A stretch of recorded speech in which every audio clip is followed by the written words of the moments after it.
most important part is the competitive analysis, right? You have to see what's ranking for that right now. How does your site compare to those sites in terms of authority? How long have those sites been in the top 10 for that, for that keyword that you're looking to rank for with the blog post? And then obviously making sure it's a long and well-researched article. Google definitely favors longer content on average. Like, you're not going to write a 300-word article and rank for very many informational queries. Sure.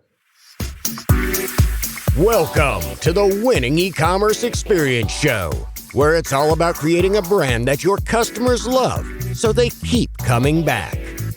This show is brought to you by DataCue. Your store experience begins with your homepage. DataCue improves your conversion rate up to 30% by showing each visitor a personalized homepage based on their interest. And now, your host, Shahram Anver. Hey guys, on today's episode, we have the founder of Illuminate Labs. They're a dietary supplements e-commerce business. Calloway Cook, great to have you with us, man.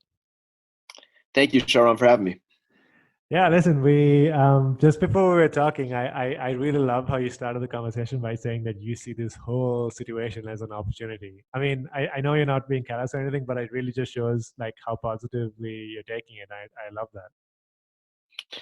Yeah. I mean, that's kind of, I try to take a glass half full mentality with all this sorts of stuff. I feel like, I mean, you know this, anyone who runs a business or who works in a startup knows this, but it's not like in most cases things go well. It's pretty much tends to be everything seems to go wrong. And so I always just kind of literally expect everything to go wrong. And then, if things go well, then you're in a good situation, but you want to plan for, these sorts of situations. So oh, wow. Yep. So you're literally living the whole plan for the worst, hope for the best kind of thing. Yeah, I mean, that's always been my mentality with business, is just from the outset start planning on all the things that could go wrong. And we've had plenty of things go wrong, but now we're live, we're selling product. Strange time to launch a business, but but come on, like it's there's no way you planned for this thing happening, right? There's no way. I would be very impressed if you I did. mean, no, not this. This is, definitely the definition of a black swan event. I mean, not for this specifically, but definitely in thinking about, like, from the outset, how do we keep overhead really low just in case, it takes us a long time to achieve profitability. And now, I'm glad that I planned so much for that because, we have a pretty decent runway, even with a really small angel round. So hang on. When did you launch? Was it right in the middle of this or just before?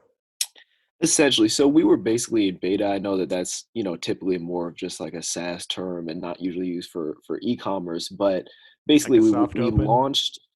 Yeah, like, our site has been live for a couple months and we've sold a couple of products just organically from people coming to Amazon, but we essentially launched with our press release, which was about 2 weeks ago. That's, the beginning of kind of our marketing push, and we got this animated explainer video put together. So, our full launch was in the middle of March, and was actually the same. It was the Monday of the week that the U.S. had the national lockdown announcement. So it was pretty funny timing. I spoke with my investors and we had a laugh about that. Wow. And what did they say? Like, what was that? Did they have any advice for you, or did they just say, "Hey, just go for it"? No, I mean, again, we had planned for this, so it's not like, we know exactly what our costs are and what we need to do to achieve profitability. And I mean, they pretty much have the same mentality as me. We're not like stressing about it. I mean, all you could do is laugh about it, right? I'd say the timing was perfect because you got the investment round before this thing happened. I'd bet that'd be a little bit different now, right? Yeah, I mean, so kind of the situation with raising funds for this business, I was definitely fortunate in that, like, I was going to fund it myself because I'd quit the job. And so I was going to do it either way. So it put me in a good kind of negotiating position to raise investment. Okay.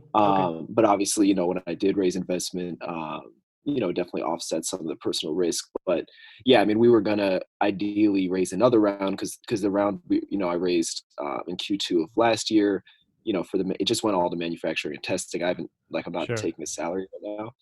Right. And so, it was just kind of the bare bones, like get the products manufactured, get all the legal stuff in place, fulfillment, all that stuff. And, the plan was definitely to raise another round, as most, online only businesses do. once we're live and once we have a little bit of traction. But so it's yeah, it's like you said, it's going to be very challenging to raise money. And I've spoken with some angel investors in the last couple of weeks, had a pitch. Um, it's a really tough environment to raise capital right now for sure. Yeah, it's but I'm glad you guys got the product out the door. I think that's huge. So and from what it looks like, at least with supplements, I do know that that's an area that's still seeing some demand, right? So how are sales right now? Yeah, so we've had a small increase in sales in each of the 3 months that or the site's been live, which is good. Great. To be transparent, we're definitely not profitable yet. It's going to be a little while. The short term goal is to be profitable by the end of the year. So if we're profitable by December, that would be great. Even if we're not hugely profitable, if we're just Mm-hmm. not losing money, Mm-hmm. um, I think we'd be positioned really well to then raise angel investment. But we had a pretty large manufacturing round. We do have a large amount of products to sell, and so I think we're in a pretty good position relative to it's tough if you're a physical business right now, but since we're just Yeah. remote. So you basically got inventory, so you're not too worried about supply chains breaking to get your product to you. Now your main concern is getting the product out the door, right? Yeah, I mean, the only kind of external risk there would be, obviously if there is some sort of government shutdown on like shipping, right? Yeah. Our products wouldn't be categorized as essential because even though they are, to improve your health, they have nothing to do with respiratory ailments or anything like that. And so, yeah, I mean, thankfully our products are in warehouses. They are currently being fulfillment's going fine. It's a little bit delayed because basically all fulfillment companies have cut staff, Mm-hmm. and they have to observe different distancing. But yeah, for now everything is shipping out fine. But we're just Okay. hoping for sure that there isn't any sort of like U.S. government kind of mandate on shipping. Yeah, and I think that's kind of a really good summary of the situation which most people are in right now because there's no firm footing, right? There's no such thing where you can say, right, like this is the new normal because normal's changing literally every day. Yeah. So, how are you guys sort of approaching this? I guess like once this hit 2 weeks ago, you probably had some thought process. So what did you guys do? Like, how did you did you put things down on paper or like what was your process? Yeah, so like I mentioned to you kind of before the call, there's kind of two parts, right? One is just with the finance side of it, and one was the Hmm. actual business operation side of it. On the business operation side of it, we're going to be spending less money on paid marketing just because again, it's a challenging climate, and I think it kind of Hmm. comes off as a little bit tone deaf to be like aggressively marketing products right now, especially kind of high end products we sell. And we're in the position in kind of the luxury market for supplements. We're $40 a bottle. Right. Obviously, it's because we're doing all this extra testing that no other companies are doing. But um, so from that end, what we're doing on the paid side, kind of during in this climate, is just doing a lot of small scale testing. Right, we want to see what works so that kind of once everything returns to normalcy, we can really pump a lot more money into that channel. Hmm. And then as far as the finance side, it's all just about planning, in case, again, just planning for the worst and planning in case this really ends up lasting for months or even years. Not that that's likely, but basically, even though we have sufficient runway, at least for the rest of the year, if not longer, I'm meeting with my bank reps, and we're exploring all of the recent legislation in the U.S. about different loans and grants that are available. Just so, Right. in the case that we need them, you don't want to have to do that last minute. I think that's really good. I mean, even the first point which you mentioned, which is cutting the ad spend, I know there's that element of also being tone deaf, but I guess it's also related to finances, right? You don't want to be burning money right now. You're actually looking to be very ROI focused. Yeah, exactly. I think that it would, since our goal is to raise another funding round, it would probably look pretty poor if, we basically burned through all our money in the Yeah. first couple of months after this coronavirus. It wouldn't look like we had too firm of a strategy in place. So, So let's you know, let's talk about that a little bit because obviously you are looking. I mean, you do need sales, right? And you yeah, are looking to hopefully get to that target. I'm rooting for you guys, by the way, to get to that I appreciate it. profitability in by the end of the year. So, how are you guys approaching customer acquisition? Because you're a new brand, and yes, you're cutting down on paid ads. So, how are you guys thinking about it right now? Yeah, so thankfully, the sale increases that we have seen have just been organic. Hmm. we sell mostly on Amazon and not through the website. Interestingly, even though we don't have any data, Amazon doesn't provide sellers with data on like page visits, so I can't really compare the conversion rates on the two. Right. But yeah, so the good thing is, what I'm hoping is that trend continues to increase regardless of paid ad spend, and we can achieve profitability just with organic sales. My background is in SEO, so we're getting more page visits. Now we have one blog post that I published about 3 weeks ago that's driving over 50% of our organic traffic, which is good. Amazing. Well done. So just putting really good content out there. That the blog post is actually pretty funny. It's like a total takedown of this website called Labdoor, which you may have heard of, and they give off the shelf supplement ratings, but it's just total bullshit. And it's not science based. They don't publish any data. They're just an affiliate marketing company positioning themselves like a scientific company, which they're not. The team doesn't have any relevant credentials. It's just a guy who's making Amazon sales through clicks on his site. So now Wow. when you So you really hit like an itch here where people are probably really pissed off about it. yeah, we have had some interesting feedback. I was surprised that the company itself didn't actually reach out, but it's just because our article isn't at all like emotional, or it's not like saying that they're bad people. It's just saying like, here's their rating system, here's why it makes no sense, uh, and here are your Right. other options, basically. And But I if you bet it's a search really good, Labdoor, yeah, I was it? get that. That was my question, right? So I guess you purposely picked this because your target market are probably Googling for Labdo, right? Yeah, exactly. And so, since our value proposition is that we publish all of the third-party testing of our products right on product pages, which really no one else is doing, Mm-hmm. um, it's just relevant content. Like, it just makes sense for our brand. It helps position us as kind of the experts in the space. And right now, if you Google Labdoor, we're showing up. It ranges between second and fourth organically. So, Oh getting a man, they lot of probably exposure hate from you that. right now. Yeah, I think the guy. I even in on Twitter, I actually even tagged the guy, the Oh CEO. wow, I just, my thing is, I don't really respect that sort. I don't really respect people who make money, especially in the health space. Like, if you're positioning yourself as a health company, that really affects people's well-being. You that's know, true. That's true. and I'm not the type of person who could just kind of profit in that way. So I don't really mind being pretty straightforward and aggressive about the claims we're making in that regard, just because what they're doing isn't good for consumers. And I guess it's also a big part of your brand, right? Because you're talking about all the testing that you guys are doing and that you take this very seriously. So even though this content is like very relevant in terms of SEO, it's also relevant in terms of your brand. It's actually authentic, right?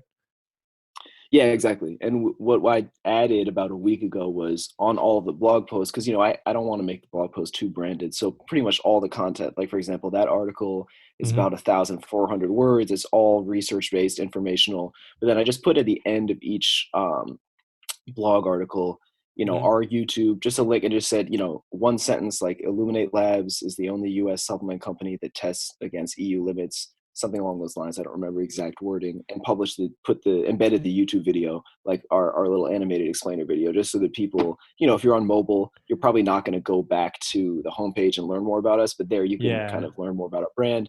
And then you're more likely to come check us out within the next couple of weeks, just because, out of curiosity.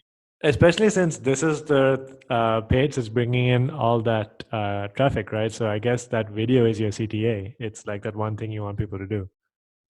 Yeah. I mean, that's the video thing was pretty interesting. We invested pretty heavily. I mean, I don't know if you guys have had animated content created, but if you hire No. a kind of high level animation studio, it's pretty expensive because it's very time intensive. If you compare it to, like, let's say just graphic design work or like product design, it's significantly more expensive because for example, it's a 2-minute video, Mm-hmm. but they have to Yeah. template out, they have to animate out each individual frame, then we work on it, and then sometimes the motion doesn't work. So it was like a 3-month production. But it was a strategic choice because, like you said, that's an asset now that we have, that we can blast everywhere. Like, it's going to go up on Amazon once we get our trademark back. It's on our product pages now. It's on our blog posts, and it's just a much more engaging way to explain the value proposition. Yeah. So would you say that then it's like your customer acquisition strategy is almost 100% content right now? I wouldn't say that because again, I am starting some of the paid testing. And like I said, even though it's a weird time to do paid ads, Hmm. if we see a lot of success in one channel, we probably will. We definitely will slowly scale it up. But again, if we get a lot of negative feedback, I've seen some other brands get some pretty negative feedback right now, like Hmm. just from people are stressed and it's understandable, and so then we'll just kind of dial it down and kind of refocus on the content, publish more content. Okay. But yeah, Okay. it's well over 50% content right now, Right. and we'll just kind of see how it goes in the So I near guess term. I guess you're really looking at this from a risk perspective then, right? You're saying, okay, content's like probably the lowest risk thing you can do, which anyway is going to work out for me in the long term. And I'm just going to be a little bit more careful with the paid ad stuff because even though that brings in immediate revenue, I want to just make sure I got my message right. Yeah, I mean, but content, there's no short-term risk, but there is a long-term risk, obviously, right? Where it's like you're you don't exactly know how to predict where you're going to rank when you publish an article, Hmm. right? And so, if you, it's time, not money, but obviously It's risk in time is terms money. of So your if you time. Yeah. invest, yeah, if you invest a lot of time into, if we just build out a content strategy for the blog and we do, all our blog posts are very heavy on research. It takes a lot of time, and if that doesn't end up converting into many paying customers relative to doing paid, then that would end up being a pretty big waste of time. But It's true. at least It's true. one of the four articles, that one that I mentioned, has been very successful. It's been successful enough to where even though the other four aren't driving much traffic in total, it's been worthwhile so far. Um, So how much time do you think so you spent like roughly on those four articles? in total, Yeah. hmm, I I mean, are we would talking say that days, weeks?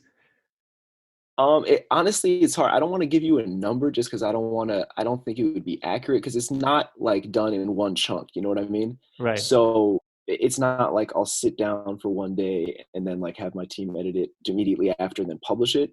It's Right. definitely days.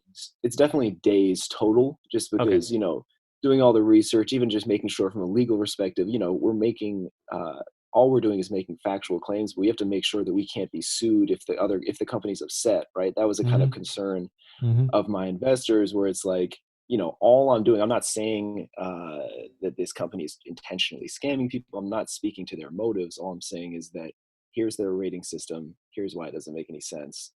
And so that kind of protects us from a legal perspective. But yeah, it's the time we've spent in terms of the total blog is days. It's less than a week.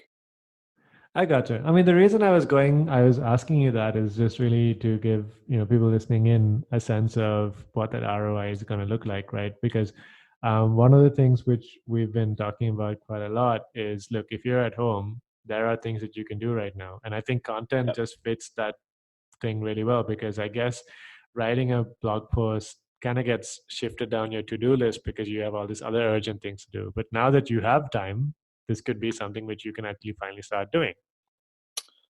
Yeah, definitely. I agree with that. And I think that often people don't, especially in e-commerce, like a lot of brands don't like understand the monetary value. Like a lot of people basically just think of a blog as just a way to like, throw random content out there and kind of hopefully become like a voice in the space, right? Become a trusted voice in the space.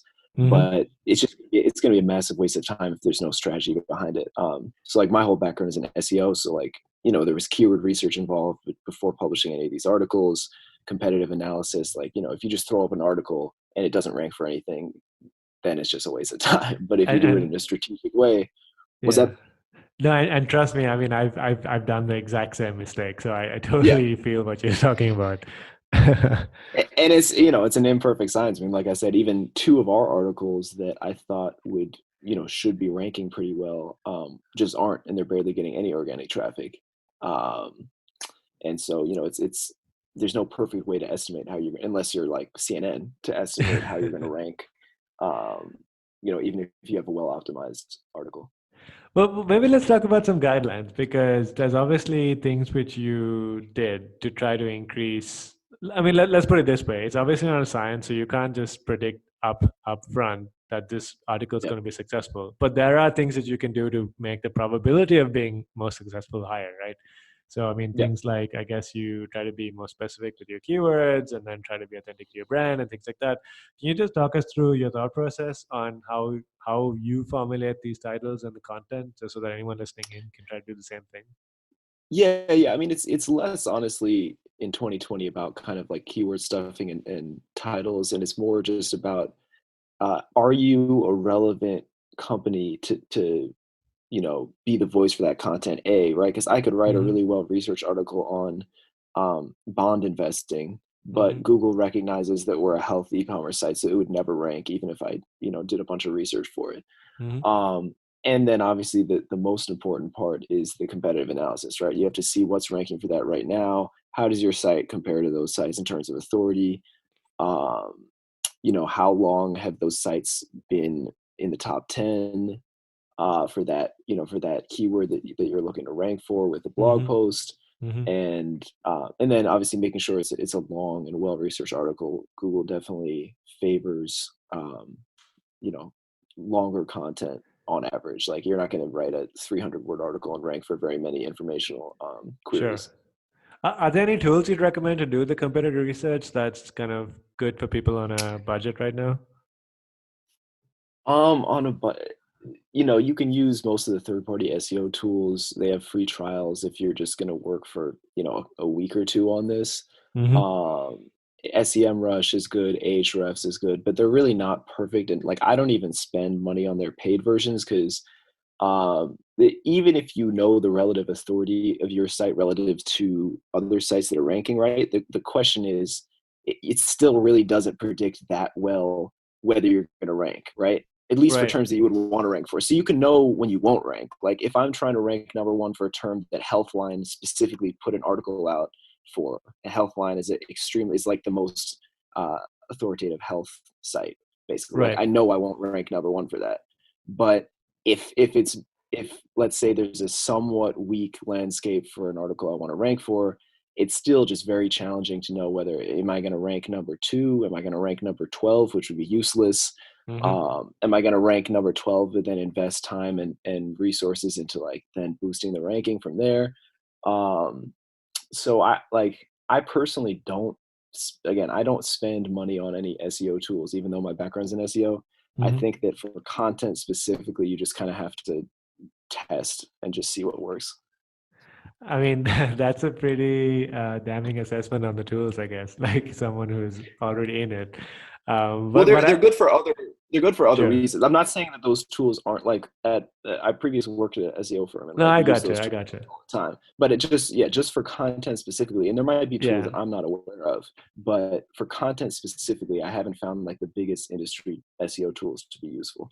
Have you seen this website? I just got introduced to it yesterday called Ask the Public. Oh, I have not. Let me check it out. You should check it out. It's just It's askthepublic.com. yeah, askthepublic.com. So you can put a keyword in there. Wait, let me just make sure I got it right. No, And not askthepublic.com. Answer the public. answerthepublic.com. Answer. That's the Okay, one. okay. Yes, yes. I went to the same shitty website as well. And you could type a keyword, and then it actually gives you the kind of questions that people are asking on that keyword. So I've actually been trying to play with this a little bit to think of Have topics to No, I cover. have seen this. There was an issue. Let me just put an example keyword in, because I did come across this and I didn't like it, and I don't remember exactly why because it was like a couple of months ago. But let me put in Yeah, I'd love just to. like I'd love to hear a view on it. one of the keywords that we. Uh, I think, yeah, I think that my issue with this site was that even though it's maybe good for brainstorming, Hmm. almost all of the questions were too low volume. Like, you would never want to write an article for them, right? Because Right. if 30 people are searching in a month, it wasn't giving me. It was giving me a lot more data than keyword research tools like just like Google Ads would give me, but the data like wasn't useful for building content towards. And I guess in the end, no matter what tool you use, whatever you're looking at, whatever data you're looking at, you can't separate it from your intuition, like from what you know about what's going on. So, just like from an example on our end, we do personalization. but nobody's actively searching for personalization. It's very low. So then you kind of need to think Mhm. about, okay, but like what similar problems can we solve which people are searching for? So I guess that's where it comes in for you guys as well, right? So maybe for you, Yeah. that say this what are they called, lab door, people are searching for these guys, so then that made it a good keyword for you. Yeah, exactly. And for Labdoor specifically, there weren't many recent articles about them. Obviously it was almost all branded. If you search Labdoor, it was their social channels, and there was like an article from 2012. And Hmm. so there were definitely good signals that, if we do put up some good content, we'd be able to rank for it. So basically, I mean, it sounds like I mean, that sounds like a really good strategy for anyone listening in right now. You've got your own website, work out what the content that you should be putting out, and, work on that. But I think in terms of sales, you mentioned that most of your sales are coming from your Amazon. Yeah. So is that something, I know you mentioned this, when you wrote into us, that like you suggest other e-commerce companies actually focus on Google Merchant Center, shopping, and Amazon. So, I'd like to talk about that as well. Is that something you'd still stick by given what you've seen? Yeah, I mean, I'm especially focused on Amazon because obviously, like, the difference is, and I don't think that a lot of people understand like this on a kind of high level, is that any any term you target on Google, unless it's Hmm. like t-shirt, like there are very few terms on Google that have like 100% transactional intent, right? Mm, So there's going to be some like wasting of resources for targeting terms that have informational intent, right? So like right. when we did testing, and I knew this was going to happen, but it's just out of curiosity, we did some small scale Google Ads testing, just with not with not Google Merchant Center stuff, just like text based Google Ads, right? So for Hmm. our product specifically, so like searching ginkgo terms, searching ginseng terms, but most of the people searching for Panax ginseng just want information about ginseng. It's like 70-30, like 70% Right. of them want Just information. So research. anyone who clicks that, who wants information, we do have great information on our product page, but they're not going to buy. At least they're going to buy a lot less than someone who's looking to buy, right? And so on Amazon, obviously, it's 100% transactional intent. And so, I'm really focused on that. One thing that we're working on now is um, to have a video on your product listings on Amazon. You need to be trademarked, Hmm. and that's just been a massive hassle because we actually had our initial trademark application rejected because there's a similarly named company, Oh which no. was just really unfortunate. Yeah, and it was supposed Damn. to all be done. The U.S. Patent and Trademark Office is just super inefficient, and it takes months for them. So, we're going to be reapplying now, but we're not going to hear back for months. Right. Um, Oh, that's a bummer. but yeah, one thing I would definitely recommend to any brand that's thinking about Amazon is, if you have the money for it, get your get your products trademarked. Like I literally don't think there's any benefit to it other than for Amazon. Like I'm not a big like patent trademark person in Hmm. general for startups because I think it's a waste of time and money, Hmm. unless you're like in biotech or something. But I basically just didn't know that. So we got started on that late. Like if we, that would have been literally the first thing that I would have done is apply for the trademark. Cause then even if we got rejected, we would have had our second filing in like by the time we launched. Right. Well, what about Google Shopping though? That's different, right? I mean, you're gonna see an actual product with a price, so surely anyone who clicks on that is actually looking to buy. Yeah. Yeah. I think that Google Shopping is a really interesting channel. We haven't actually, that's one that's further down our list because it's just for a kind of Yeah. funny technical reason. In Shopify, the vendor field is the second H1, and on Okay. for product listings, we actually put product benefits there because it just looks good visually. So it's like instead of just saying Illuminate Labs, which is plenty of places elsewhere on the page, if you go Yeah. to our product listings, it'll say like Illuminate Labs sale on cinnamon extract, and then it'll say like supports cholesterol normalization, blah blah blah. That's actually in the vendor field. So there's issues when I was pulling it into Google Ads because it was listing the sale, like the vendor, as supports cholesterol. And Oh so no. Right. yeah, so I didn't like run any ads when I saw that, but it's like an issue with, am I going to like kind of restructure the site in the back end to avoid that? It's basically our last option now because it's going to be a huge hassle to like have the site still look exactly as it does because that's hard coded into Shopify's back end.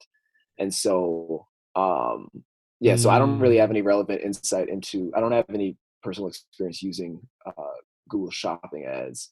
But is there another And field that you can use and just because I mean this is a bit of a tangent, but like the product template surely can be edited to just use another field and make it another H1, right? yeah, I think that what we'll do is just make another H. It's just that often there's like issues with like mobile and stuff like that. Hmm. But yeah, what we'll probably end up doing is just set another H1 with the current content, and then just set the.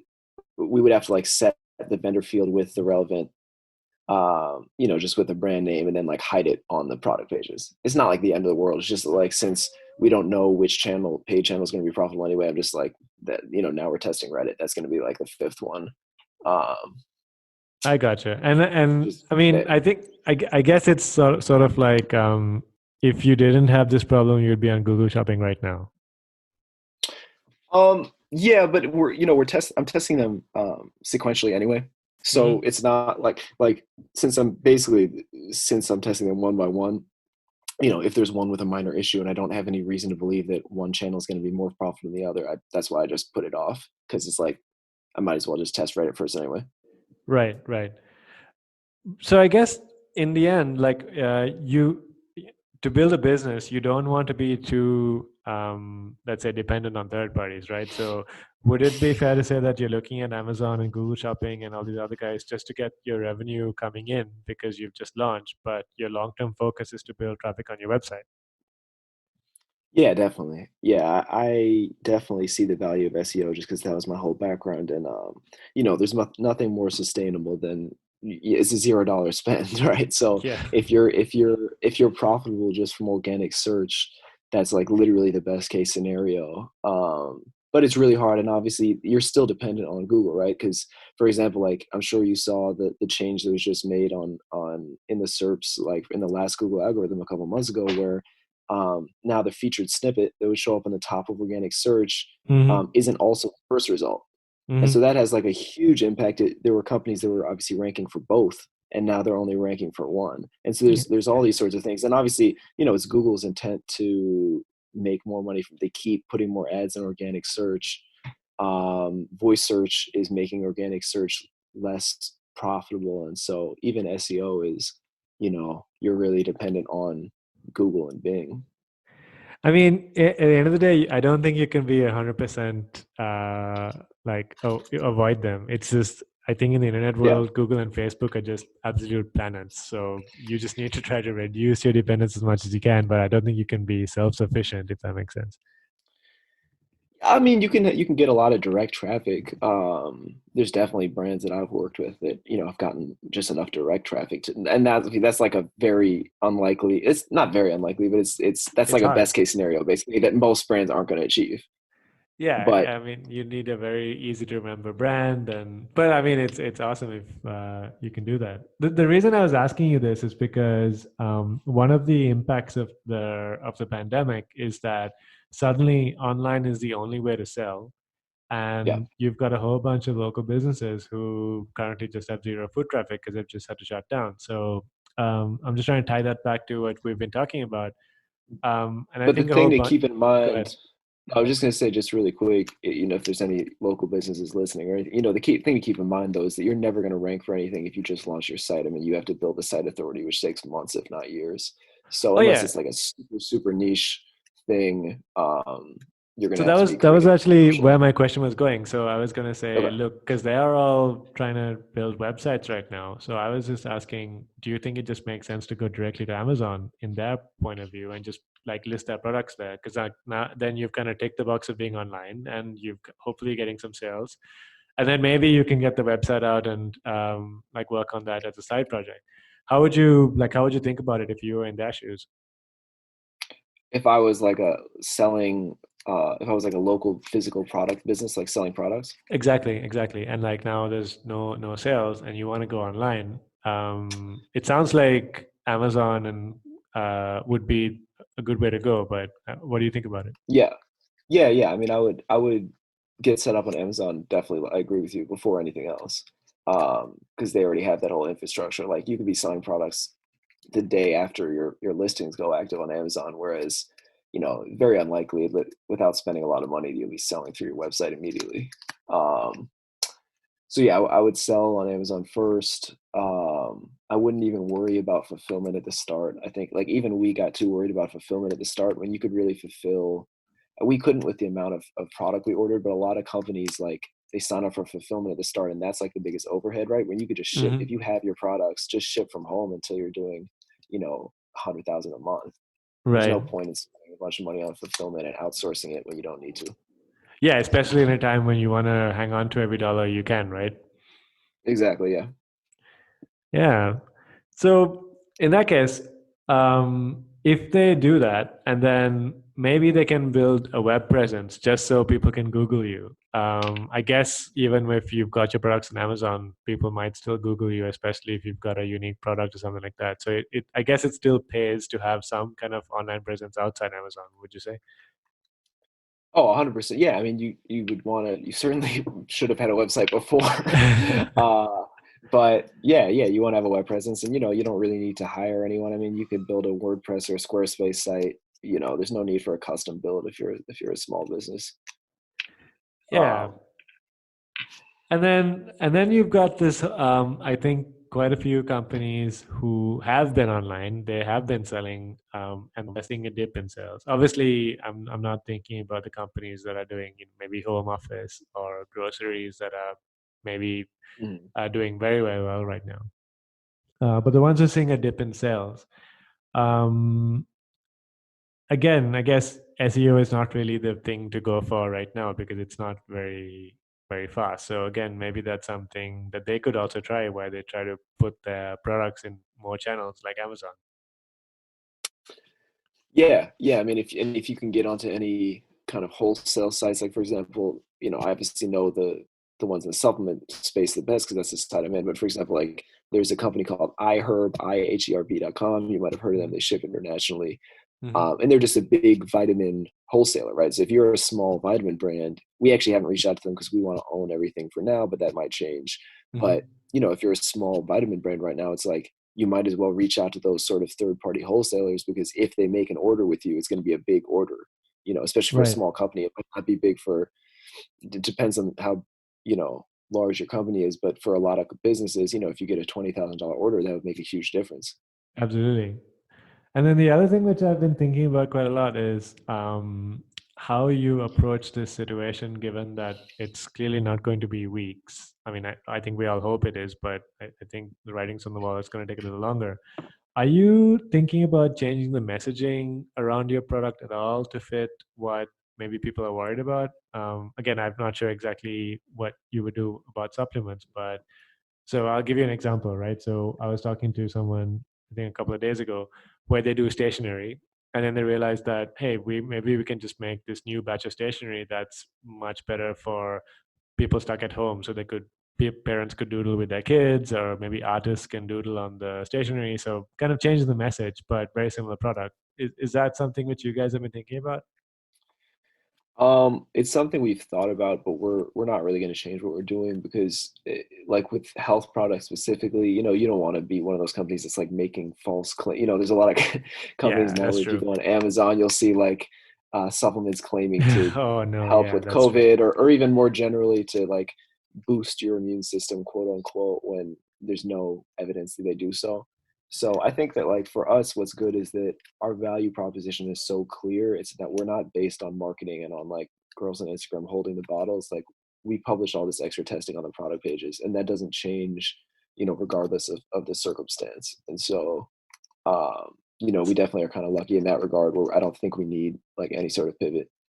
So maybe that's like a really good sort of assessment, right? So if you could say like, I mean, a lot of the things which I've been hearing is that you shouldn't be doing anything too crazy because of this pandemic. Like go back to your fundamentals, like clean up your website, Mm. make it fast, get your SEO, be empathetic, care about your customers. None of these things are rocket science, and none of these things would have been quote unquote bad advice 6 months ago.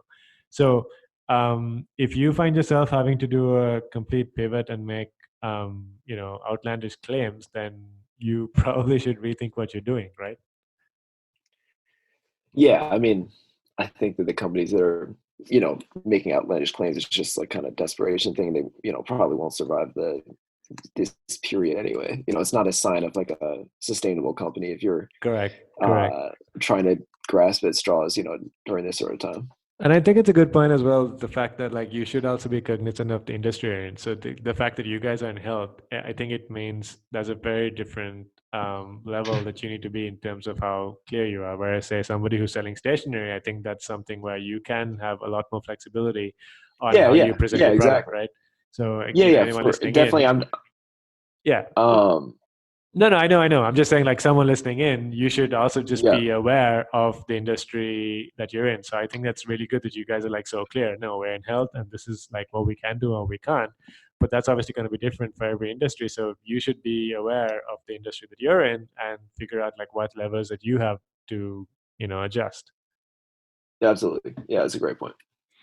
Yeah. Hey, this has been really, really helpful. I really love the positivity, and I think it's something which people can. It's very actionable, right? Like I really like that. That even if someone who's feeling really lost and they don't know what to do because their business is not getting any traffic because they've only had a store, well, they could Mhm. just go right now and hopefully get selling on Amazon. So I think that's very constructive stuff that anyone who's listening in, hopefully you've got at least a couple of things that you take away and you can do on your business right now. So thanks, Calloway. Thanks a lot. Yep, I appreciate you having me, Shahram, and I'll just really quickly kind of mention what we're doing at Illuminate Labs. So we're a vitamin and supplement company based in the U.S. We ship international, and again, I've mentioned a couple times over the course of the podcast, but we're the only U.S. company that tests against EU limits. There's no regulatory limits in the U.S., so we had to pick the strictest limits in the world, and then we go ahead and publish the test results right on each product pages. So if you're interested, you can check out our site. It's illuminatelabs.io. That's ILLUMINATE labs.io. And yeah, our product pages have not only all of the third-party testing, but they also have all of the scientific research that went into the product formulations right on the site. So consumers don't have to do any of that research themselves. And I'd just throw in that I'd highly recommend checking out their product page because I think it's a very good example of a product page done well for conversion. So hopefully you can even learn something by looking at it. Appreciate that. Yeah, it's definitely the pages on the site that we took the most a very long amount of time working on. Yeah, I mean, it shows. So well done. Hey, thanks again for spending your time with us. I really appreciate it.